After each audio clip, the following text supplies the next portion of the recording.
अंडे उकडत आहेत आणि मी याच्यामध्ये मी कांदा, लसूण, खोबरं, जिरा टाकलेला आहे आणि थोडेसे मसाले टाकलेले आहे. तर आता आपण या मटेरियलला मिक्सरने ग्राइंड करून घेऊया.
फ्राय झालेले आहे. आता आपण याला ताटामध्ये काढून घेऊ प्लेटमध्ये.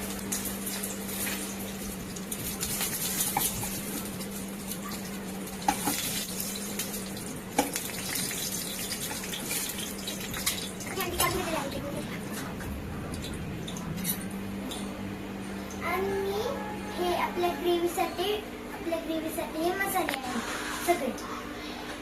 आता आपण ह्याला फ्राय म्हणजे आपण आता ग्रेव्हीला फ्राय करून घेऊ.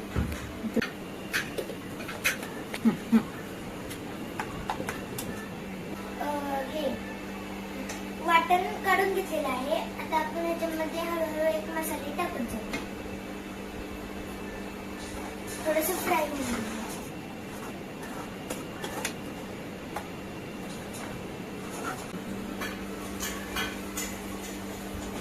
आता मस्त आपलं वाटण फ्राय होऊन झालेलं आहे. आता आपण थोडं मसाले टाकून घेऊया.